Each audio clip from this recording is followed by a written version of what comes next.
Boa noite, amigos. Sejam todos muito bem-vindos ao Evangelho na Praia, Cabo Branco, João Pessoa.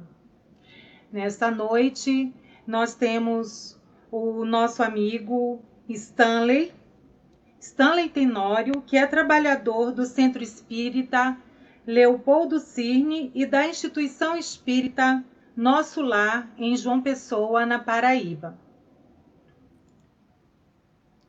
Boa noite, Stanley. Seja muito bem-vindo. Boa noite, muito obrigado. Boa noite a todos os nossos amigos. Antes de darmos início à palestra, vamos fazer a nossa leitura, a prece e aí passaremos a palavra ao Stanley.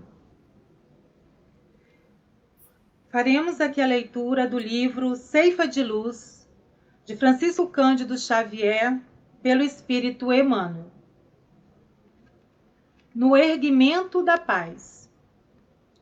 Bem-aventurados os pacificadores, porque serão chamados filhos de Deus. Jesus. Está em Mateus, capítulo 5, versículo 9. Efetivamente, precisamos dos artífices da inteligência habilitados a orientar o progresso das ciências no planeta. Necessitamos, porém, e talvez mais ainda, dos obreiros do bem, capazes de assegurar a paz no mundo. Não somente daqueles que asseguram o equilíbrio coletivo na cúpula das nações, mas de quantos se consagram ao cultivo da paz no cotidiano. Dos que percebem a existência do erro e se dispõem a saná-lo, sem alargar-lhe a extensão com críticas destrutivas. Dos que enxergam problemas, procurando solucioná-los em silêncio, sem conturbar o ânimo alheio. Dos que recolhem confidências afetivas, sem passá-las adiante. Dos que identificam os conflitos dos outros, ajudando-os sem referências amargas. Dos que desculpam ofensas, lançando-as no esquecimento. Dos que pronunciam palavras de consolo e esperança, edificando fortaleza e tranquilidade onde estejam. Dos que apagam o fogo da rebeldia ou da crueldade com exemplos de tolerância. Dos que socorrem os vencidos da existência sem acusar os chamados vencedores. Dos que trabalham sem criar dificuldades para os irmãos do caminho. Dos que servem sem queixa. Dos que tomam sobre os próprios ombros toda a carga de trabalho que podem suportar no levantamento do bem de todos, sem exigir a cooperação do próximo para que o bem de todos prevaleça. Paz no coração e paz no caminho. Bem-aventurados os pacificadores, disse-nos Jesus, uma vez que todos eles agem na vida, reconhecendo-se na condição de fiéis e valorosos filhos de Deus. Vamos orar. Pai Celestial, aqui nos encontramos unidos e reunidos em nome de Jesus. Possam as tuas bênçãos recair sobre todos os evampreiros, todos os nossos irmãos, onde quer que eles se encontram, sejam eles encarnados ou desencarnados.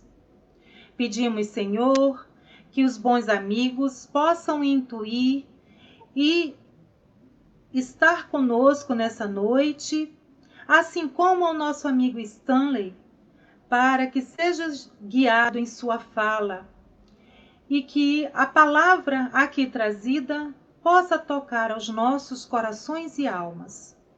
Abençoa, Senhor, e leva a tua justiça, a tua bondade, paz e amor, onde haja um de nós por todo este planeta. Sede conosco, agora e sempre, que assim seja. Então, meus amigos, com vocês, para falar esta noite de um tema muito, muito importante, O céu está onde o ser humano pôs o seu coração. Com vocês, Stanley.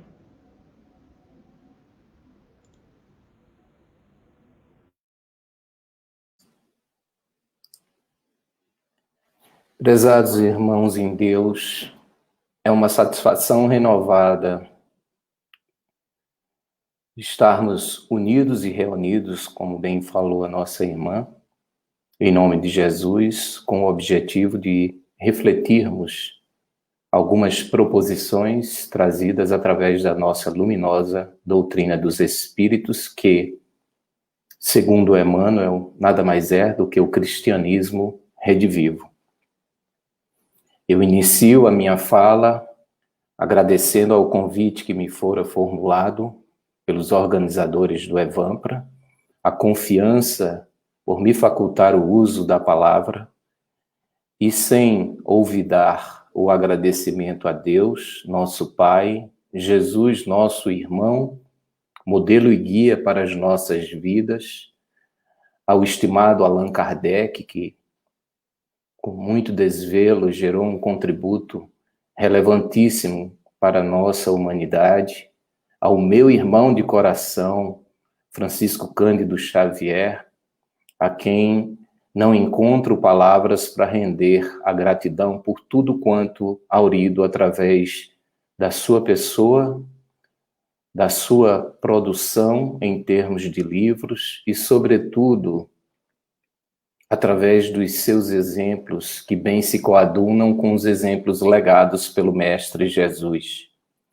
Agradeço ao meu irmão Divaldo, que também, na condição de semeador de luz entre nós, labora com tanto afinco, com o objetivo de nos esclarecer através do contributo relevante, sobretudo do nosso irmão Manuel Filomeno de Miranda e Joana de Ângeles.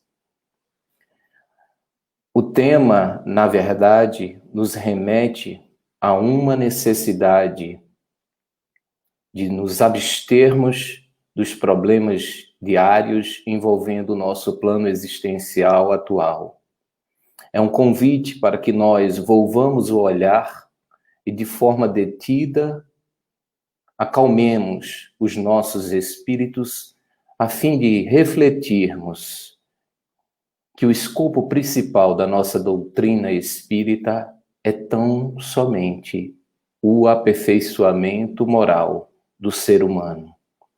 Nesse sentido, valho-me de um pequeno trecho do prefácio de O Evangelho segundo o Espiritismo, quando o Espírito de Verdade nos diz: os Espíritos do Senhor vêm iluminar os caminhos e abrir os olhos aos cegos. Todas as coisas hão de ser restabelecidas no seu verdadeiro sentido.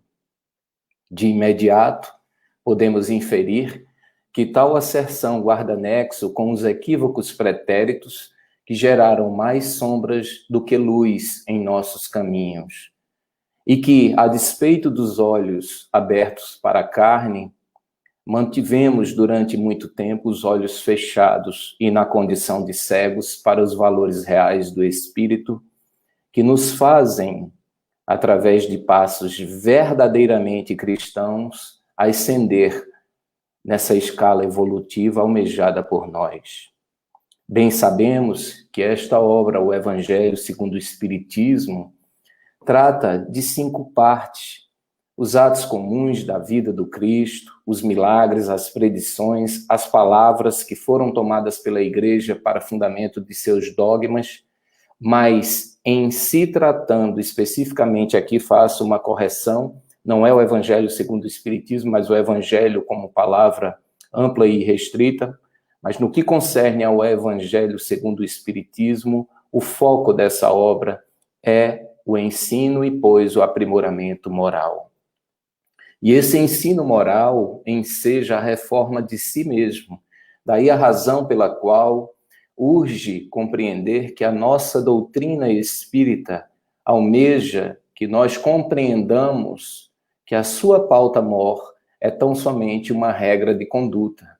É uma regra de proceder que abrange todas as circunstâncias, tanto da vida privada como da vida pública. Um princípio básico de todas as relações sociais que se fundam na mais rigorosa justiça, tendo por característica a simplicidade e a aplicabilidade universal, ou seja, o Evangelho segundo o Espiritismo, a despeito do título, em respeito à forma como fora codificada a doutrina, não guarda nexo tão somente para aqueles que professam a crença cristã voltada ao Espiritismo, mas é um livro universal, de aplicabilidade universal, de forma simples, razão pela qual é convite sempre eterno a todos aqueles que almejem transformar-se moralmente, compreendendo o porquê das causas que ensejam dor no presente, em virtude de atos pretéritos que talvez não se coadunaram com as leis divinas. E a autoridade da doutrina espírita, bem o sabemos, está justamente no controle universal dos espíritos. É o que nós comumente conhecemos por princípio da concordância, porquanto um homem isoladamente pode ser ludibriado, pode enganar-se a si mesmo. Contudo, quando envolve milhões de criaturas a verem e ouvirem a mesma coisa, esse erro, nós haveremos de concluir, cai de forma magistral, né? Então, a codificação kardeciana, ela foi estruturada com esse controle universal, e isso se revelou como um dos atributos que gerou uma garantia para cada um e para todos, e foi uma das razões para a propagação tão rápida, né? Nós sabemos que essas comunicações foram disseminadas através de mais de 1000 centros espíritas ao redor do mundo. Se o espiritismo, portanto, é uma verdade, não teme o mal-querer dos homens, nem as revoluções morais, nem as subversões físicas do globo, porque nada disso pode atingir os espíritos. Os espíritas que a esse respeito alimentassem qualquer temor podem ficar perfeitamente tranquilos, porquanto todas as pretensões insuladas cairão pela força mesma das coisas diante de enorme e poderoso critério da concordância universal. Reflitamos, pois, que as grandes ideias jamais irrompem de súbito. Como dissera Sócrates, não Sócrates, porque nós sabemos que Sócrates, assim como o Cristo, nada escreveram, mas vivenciaram um contexto de exemplos que se eternizaram, e até hoje nós refletimos Sócrates e dispensa-se comentários acerca dos exemplos legados pelo Cristo. Mas não podemos olvidar, tanto Sócrates como Cristo tiveram a morte dos criminosos. Lamentavelmente, foram vítimas do fanatismo por haverem atacado as crenças que encontraram e colocado a virtude acima da hipocrisia e do simulacro das formas, por haver, numa palavra, combatido preconceitos religiosos. Verdadeiramente justos e retos, bem sabemos, só são os que, por suas palavras e atos, cumprem seus deveres para com os deuses e para com os homens. E nós sabemos que aqui é apenas uma menção de maneira simbólica, porque para nós Deus é a inteligência suprema, detentor dos atributos da soberania absoluta, por ser absolutamente justo. Nesse sentido, nós voltamos para confabular, como disse André Luiz, em Evolução em Dois Mundos, com aqueles que não se sintam acomodados ao desequilíbrios. Retornamos à convivência, e aí a André que nos fala dos que contemplam o horizonte entre a inquietação e a fadiga, perguntando em pranto sobre o fim da viagem. O fim da viagem aqui, nós bem o sabemos, é uma linguagem figurativa que nada mais nos apresenta, senão a busca do sentido para a vida e, consequentemente, da nossa atual existência. Uma vez que, como espírita, contemplamos a vida como una, integrada por múltiplas existências, transmigrando por entre mundos e, consequentemente, aurindo em cada um dele aquilo que se nos apresenta como conhecimento necessário a essa evolução eterna. Então, nos diz André Luiz que de espírito voltado para eles, os torturados do coração e da inteligência, aspiramos a escrever um livro simples sobre a evolução da alma nos dois planos, interligados no berço e no túmulo, nos quais se nos entretece a senda para Deus. Esta obra é a evolução em dois mundos, daí a razão pela qual André faz menção a esse intercâmbio entre dois planos existenciais. Conclui ele: se não sentes o frio da noite sobre o revolto mar das provações humanas, entorpecido na ilusão que te faz escarnecer da própria verdade, nossa lembrança em tuas mãos traz errado endereço. Mas se guardas contigo o estigma do sofrimento, indagando pela solução dos velhos problemas do ser e da dor, se percebes a nuvem que prenuncia a tormenta e o vórtice traiçoeiro das ondas em que navegas, vem conosco. Este é o convite que nós fazemos nesse momento. Ou seja, tudo aquilo que estamos a partilhar visa a mitigação das questões que nos geram angústias, sofrimentos e, portanto, inquietações. A todo e qualquer ser humano que não esteja envolto por questões dessa natureza, as considerações espíritas podem se revelar como pueris e, portanto, desnecessárias. Razão pela qual André Luiz nos traz a lume essa reflexão. Ou seja, esta é uma proposição dirigida àqueles que humildemente se reconhecem como necessitados de refletir a palavra de Deus através de todo e qualquer ser humano que se nos apresente na condição de trabalhador nesta seara. Ultimadas as considerações primeiras, lançamos as indagações a fim de que possamos nós refletir sobre o desenvolvimento do nosso tema. Quem de fato somos ao nos apresentarmos como espíritas? Somos espíritas verdadeiros? O que buscamos no atual plano existencial? Alcançamos de fato um sentido para a vida?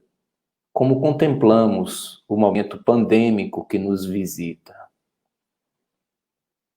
Essas são reflexões que nos ajudarão, nos auxiliarão a compreender o nosso tema, porque este visa tão somente despertar a necessidade por reflexões mais profundas acerca do porquê da nossa vida, do porquê de sermos estimulados a não nos afastarmos do estudo que visa unir a teoria ao plano do comportamento em nosso contexto social.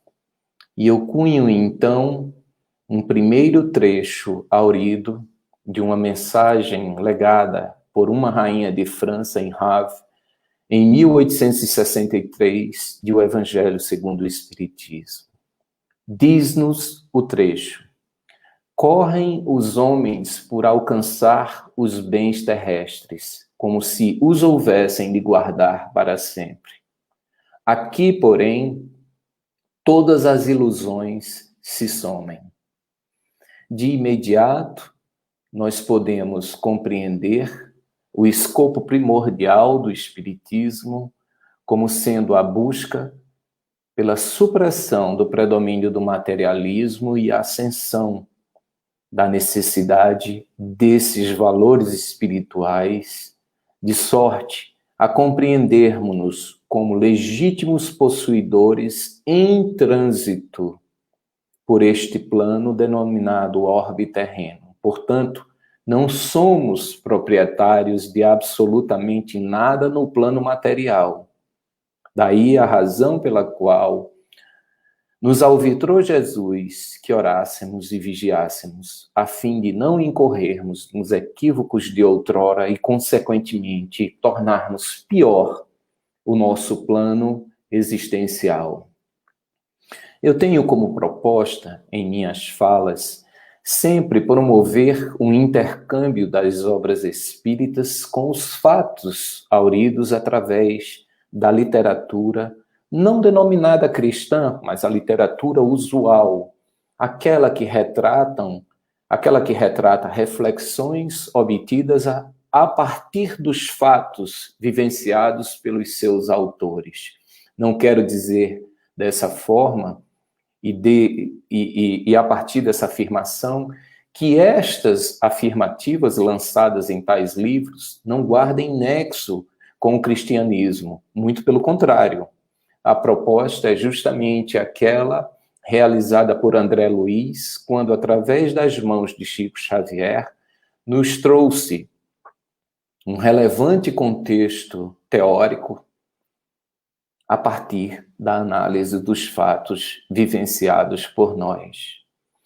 Nesse primeiro trecho, em que nós saímos de O Evangelho, nós promovemos de imediato um cotejo, um confronto, através de um livro cujo título é A Última Grande Lição, O Sentido da Vida.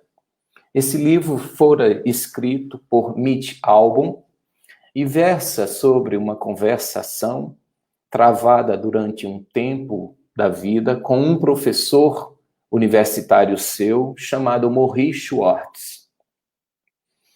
Na condição de aeronauta, estava eu na década de 90 nos Estados Unidos da América do Norte, quando, em um café no hotel, percebi uma cena que me chamara a atenção. Tratava-se de uma entrevista na qual o entrevistador, numa posição usual, entrevistava uma pessoa já com uma certa idade em um leito, ou seja, esta pessoa não estava sequer sentada, estava deitada sobre uma cama hospitalar.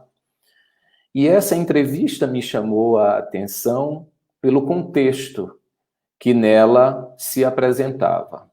Qual não foi a minha surpresa quando, anos depois, fora presenteado por um casal de amigos com o livro A Última Grande Lição e identifiquei que as imagens auridas naquele momento, na entrevista referida, na verdade, havia sido materializada nesse livro que tanto contributo gerou para reflexões em meu caminhar. Diz-nos o professor Morir nesse trecho. Tanta gente anda de um lado para outro, levando vidas sem sentido. Parecem semi-adormecidas, mesmo quando ocupadas em coisas que julgam importantes. Isso acontece porque estão correndo atrás do objetivo errado. Só podemos dar sentido à vida dedicando-nos a nossos semelhantes e à comunidade, e nos empenhando na criação de alguma coisa que tenha alcance e sentido. Todo mundo sabe que vai morrer, mas ninguém acredita. Se acreditássemos, mudaríamos nosso comportamento. A verdade é que, quando se aprende a morrer, aprende-se a viver. O professor Maurice Schwartz era detentor da esclerose lateral amiotrófica.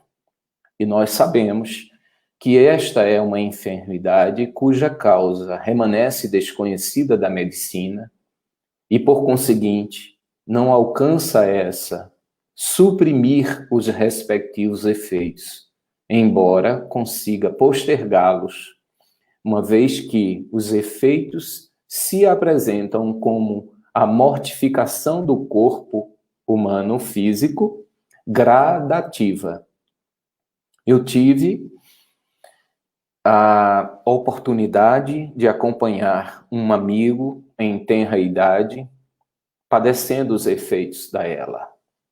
E nos últimos instantes, a repercussão em termos de comunicação se dava quando nós o visitávamos e ele apenas nos correspondia no plano da interação com o mexer das pupilas. O corpo estava completamente paralisado nos demais membros.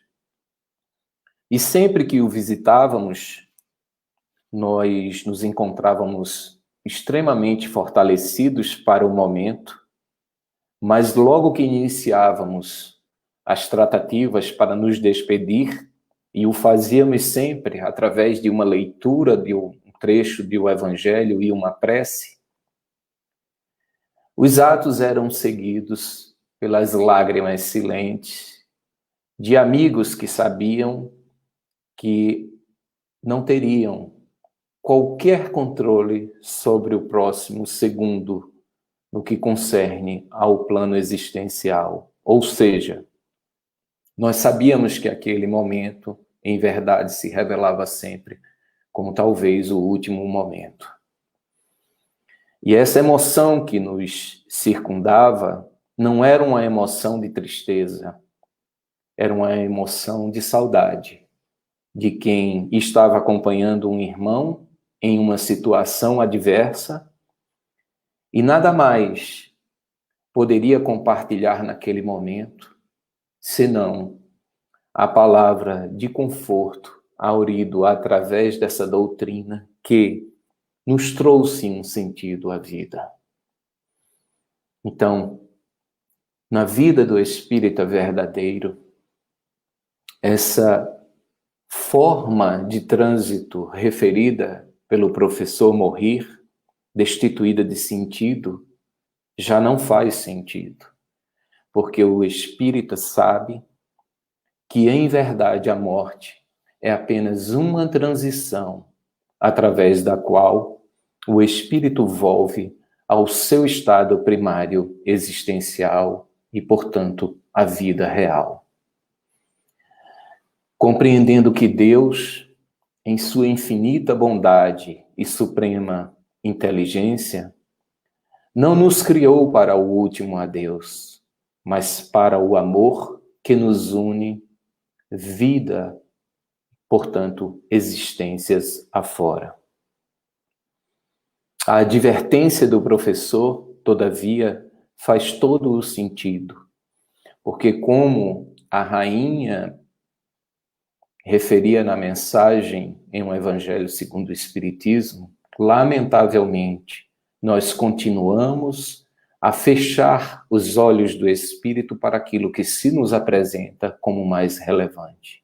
Ou seja, os cuidados necessários a uma vida espiritual em absoluta consonância com todos os preceitos divinos que geram a situação de leveza e, pois, nos permite, através de sintonia profícua, compreender que o céu de outrora cultivado, através de um lance de compreensão que haveria de ser um ambiente destinado apenas àqueles salvos e o inferno àqueles que porventura fossem condenados, não faz sentido para nós espíritas.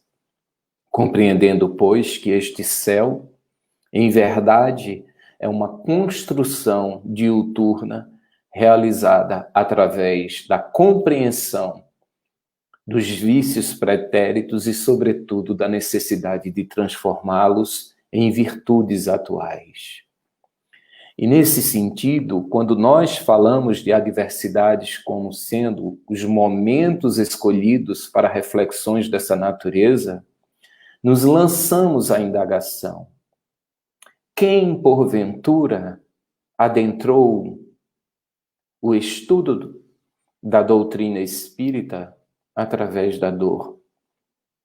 Haveremos de concluir que o número é majoritariamente expressivo aqueles que fizeram a opção pelo amor. Mas ainda bem que o fizemos.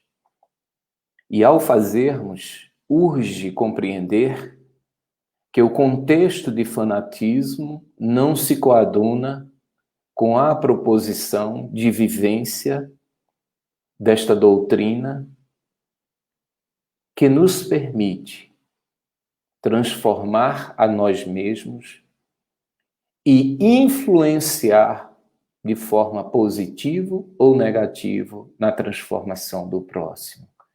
Daí a razão pela qual urge compreender que, na condição de espíritas, não somos censores do comportamento do próximo, mas, sobretudo, censores do nosso próprio comportamento, porque pouco importa a denominação atribuída àquele que fala e que age no dia a dia.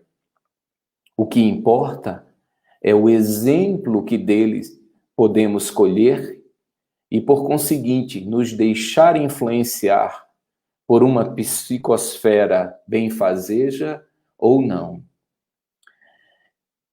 Nesse sentido, diante de uma adversidade, tal como a pandemia ora a nos acolher, nós nos questionamos: será que de fato é assim mesmo, como propaga o Stanley em sua fala? E aí nós vamos colher em Viktor Emil Frankl, através do seu livro Em Busca de Sentido, um psicólogo no campo de concentração, o seguinte trecho: forças além de seu controle podem tomar tudo que possuís, exceto uma coisa: sua liberdade de escolher como você responderá à situação. Você pode não controlar o que acontece em sua vida, mas você sempre poderá controlar o que sentirá e fará sobre o que aconteceu a si. Eu não sei se os que me escutam já ouviram falar do Viktor Frankl ou não. E se ouviram falar, se já tomaram contato com essa obra referida. Se não tiveram tal oportunidade, dispõem de tempo e de recurso, eu aconselho que o façam.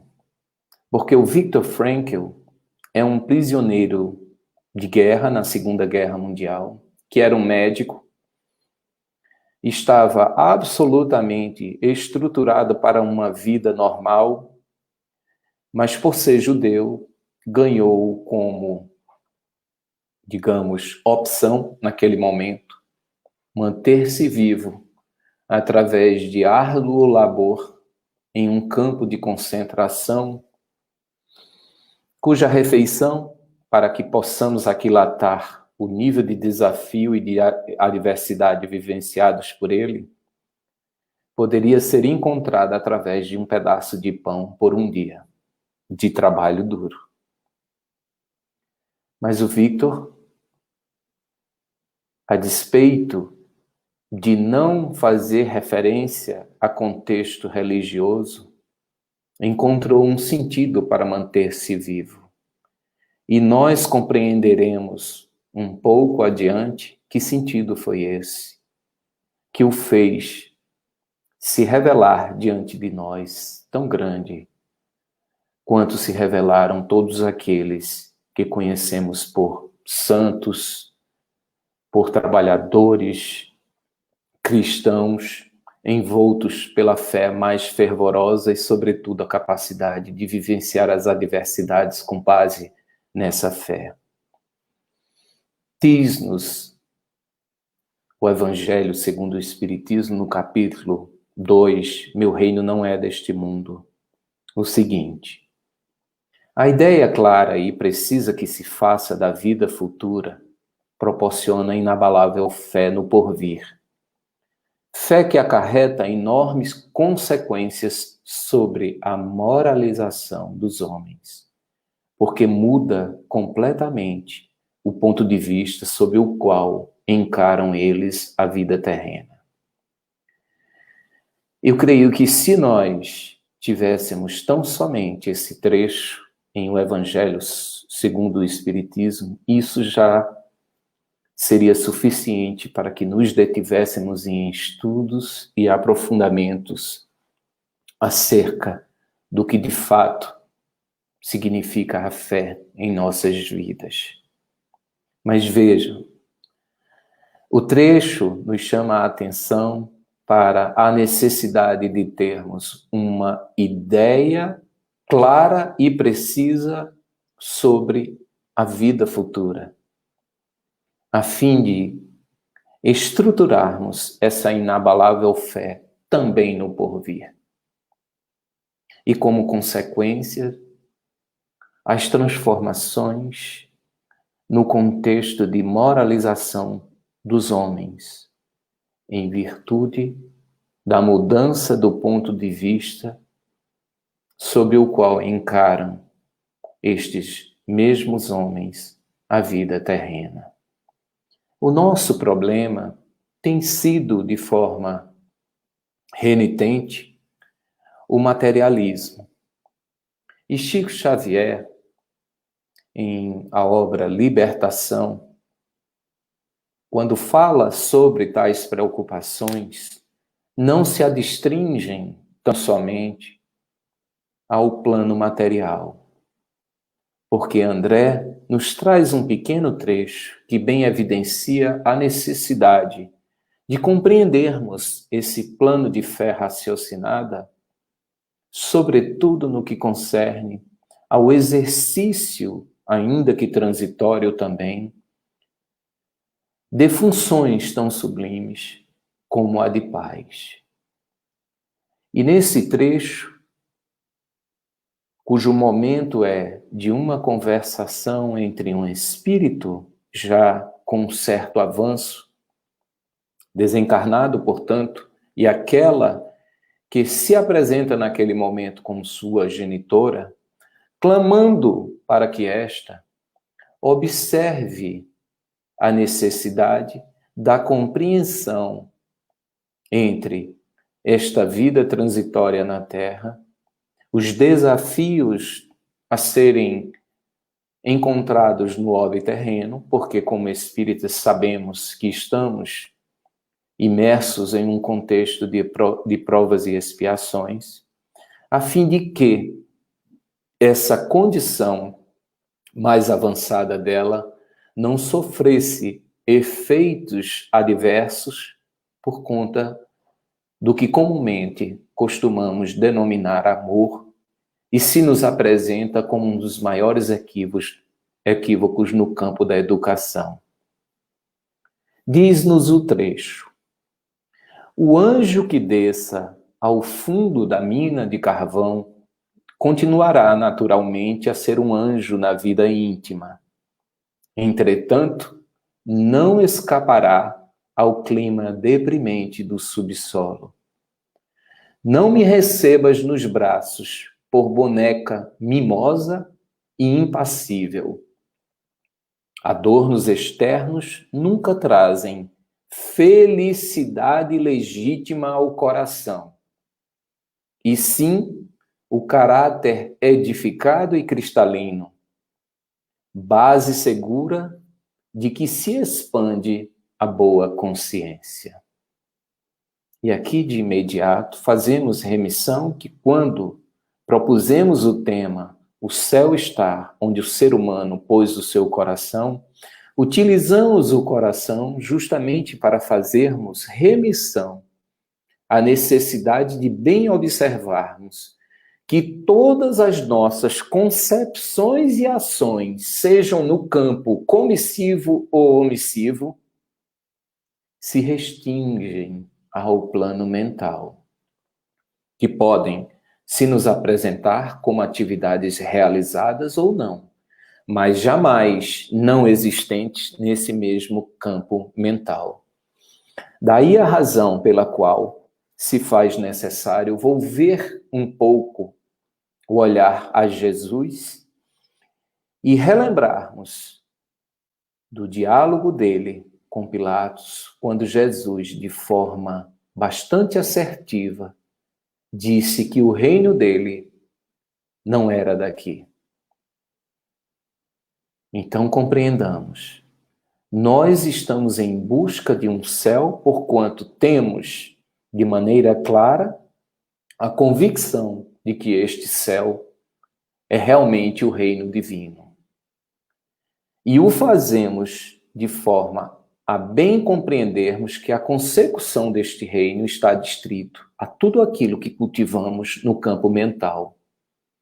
Porquanto, enquanto espíritas, compreendemos que o plano de relacionamentos travado, tanto entre nós, existentes no corpo físico, biológico, em relação ao nosso próximo que aqui também está em condição símile, se dá da mesma forma com relação aos nossos irmãos desencarnados. Daí a razão pela qual estamos em contexto de profundo intercâmbio e, quiçá, dependendo da compreensão de que tenhamos do nosso campo mental, estaremos a edificar contextos de sintonia. Sintonia esta que pode nos favorecer a consecução deste céu ou de nos encontrarmos em regimes de desequilíbrios, ainda que circunstanciais, usualmente conhecidos como os processos obsessivos através dessa interferência invisível no campo visível, ou, quiçá, também de visível para visível, sendo relevante tão somente o contexto daquilo que emana do meu campo mental em direção àquele a quem lanço as minhas afirmações, os meus desejos, os meus anseios e, sobretudo, a minha capacidade em mantê-lo preso em virtude de opções feitas de forma correta ou equivocada.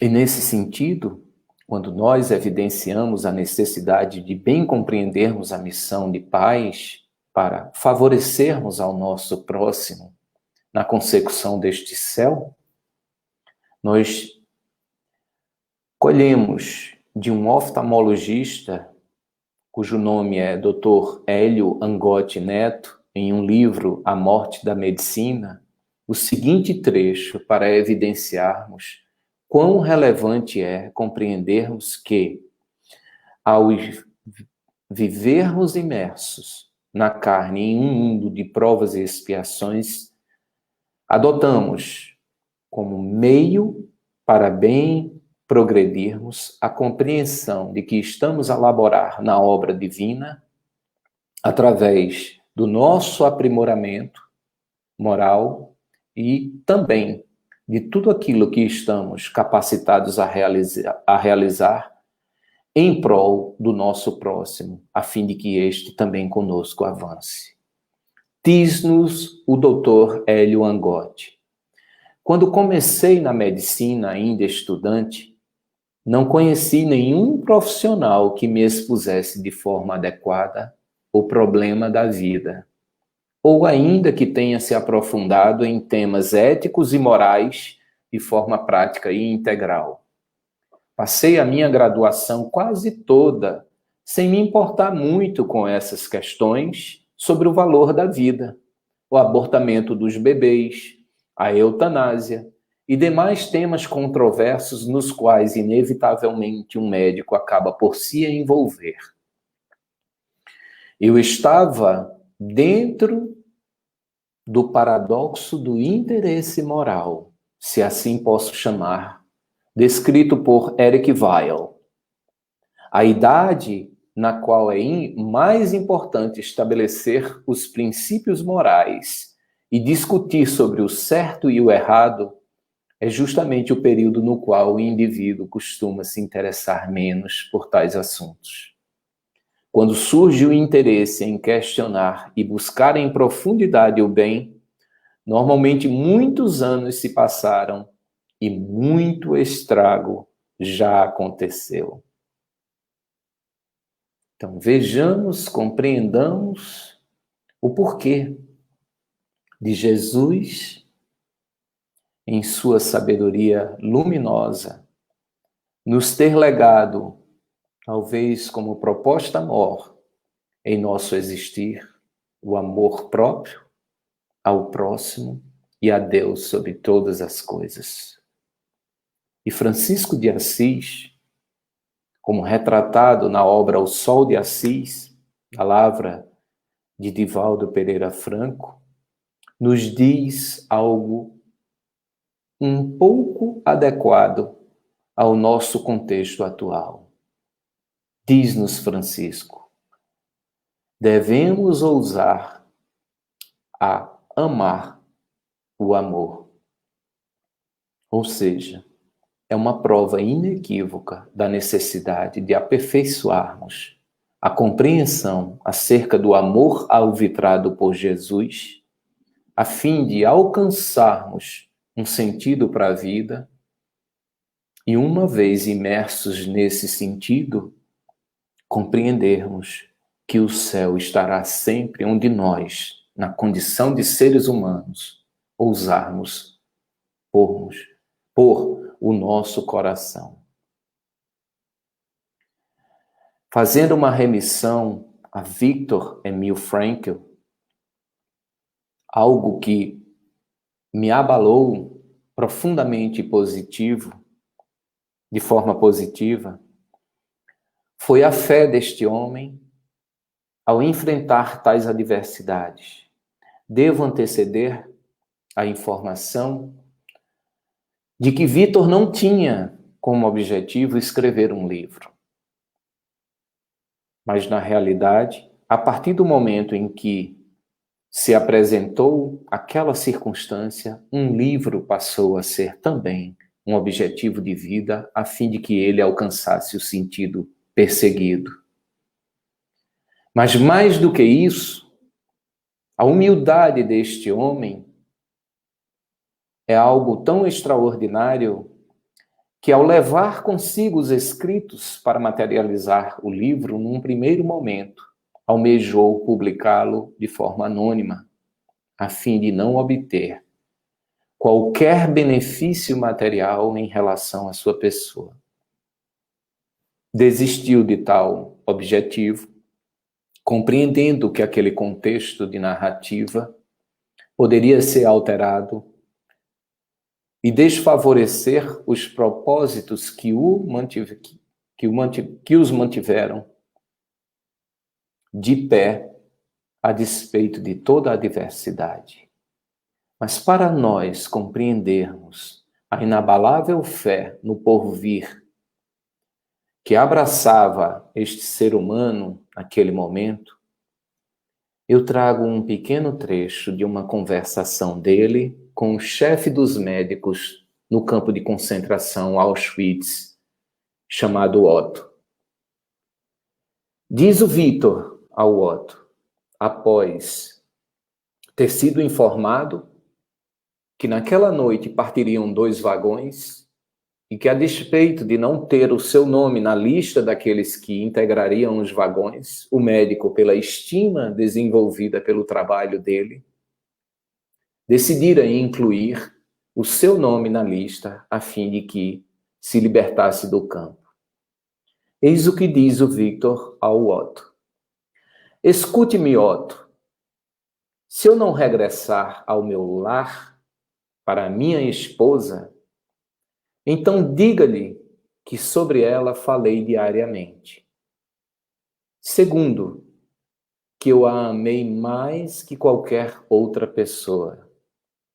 Terceiro, que o curto tempo em que estive casado com ela suplanta qualquer coisa, inclusive o que vivenciamos aqui. Se há sentido na vida, deverá existir sentido para o sofrimento, vez que é parte inextricável da vida, tal como o fato e a morte. Sem sofrimento e morte, a vida humana não poderia estar completa. O Victor disse isso no momento em que comunicava a Otto que, de maneira humilde, recusara o gesto benevolente dele para manter-se no campo de concentração.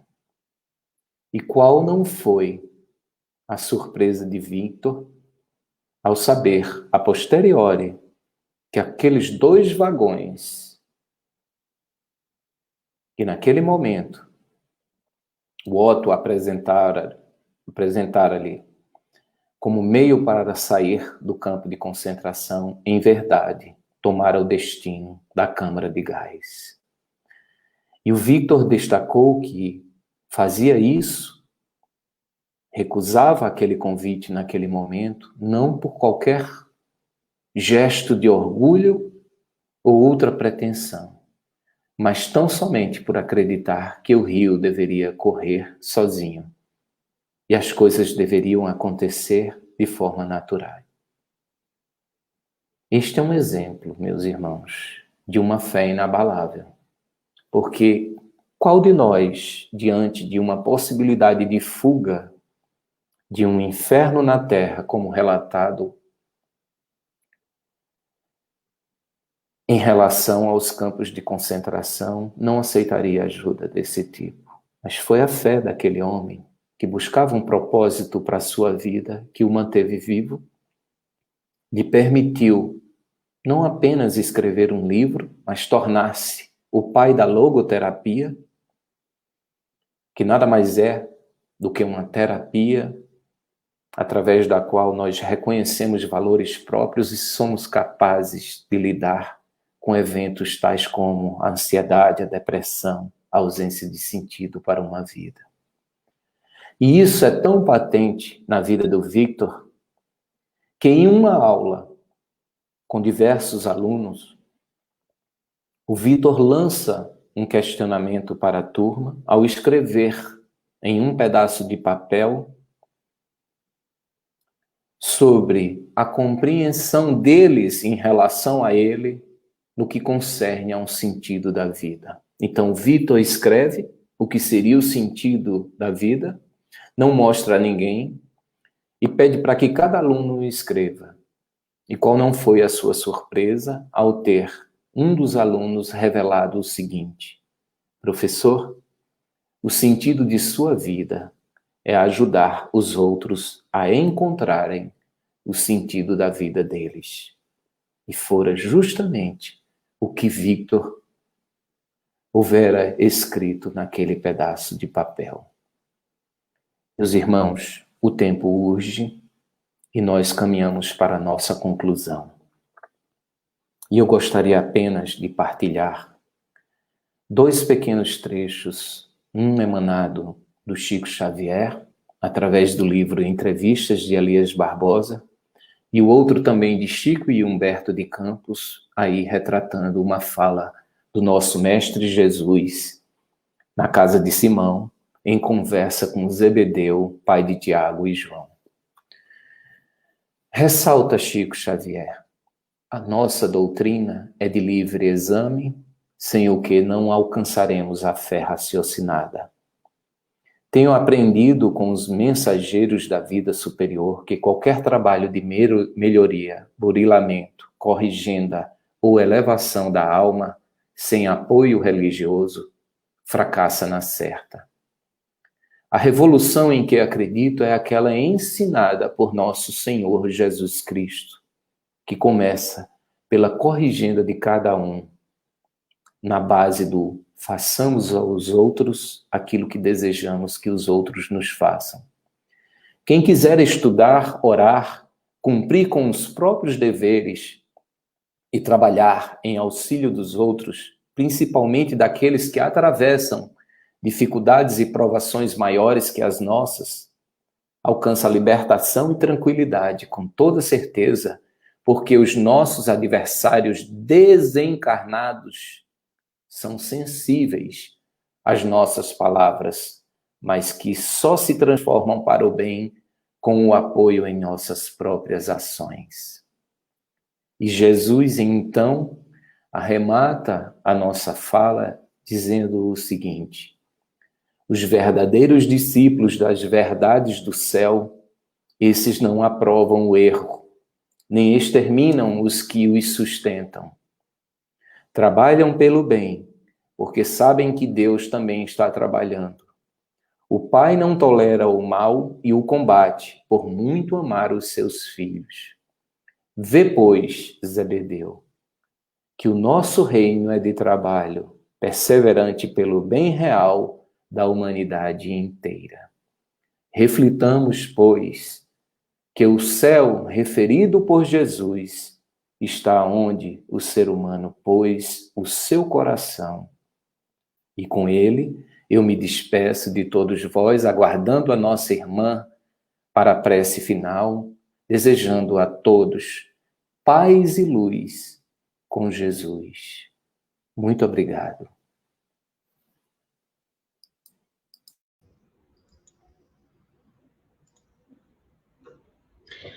Nós agradecemos, Stanley, a sua presença. Receba nosso abraço fraterno. Toda a equipe, todos os evampreiros, como nós costumamos falar, lhe agradecem.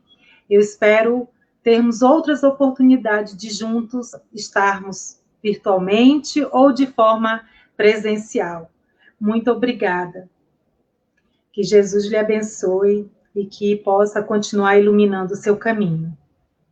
Sendo assim, meus amigos, nós agradecemos a participação de todos e convidamos para que juntos aqui encerremos com uma prece, agradecendo aos bons espíritos, a Jesus, a Maria, e que nosso Pai Celestial possa abençoar a todos nós, onde quer que estejamos.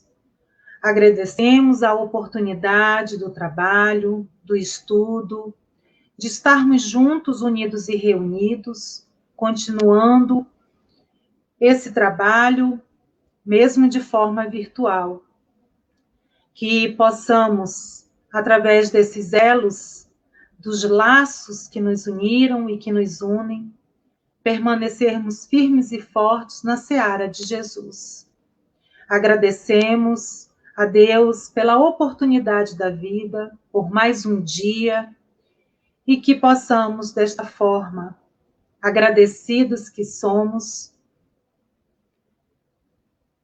retornar ao Pai através dos nossos pensamentos, das nossas vibrações amorosas, lembrando de todos aqueles que passam nesse momento por aflições do corpo e da alma. Que eles sintam-se abraçados e que o Pai Celestial leve até eles a sua justiça, a cura conforme a necessidade de cada um e abençoe os nossos lares, o local onde realizamos o Evampa, e que possamos, assim, trazer conosco para os nossos lares, familiares, amigos e inimigos, a luz de Jesus. Fiquemos em paz, hoje e sempre, que assim seja. Muito obrigada e uma boa noite a todos.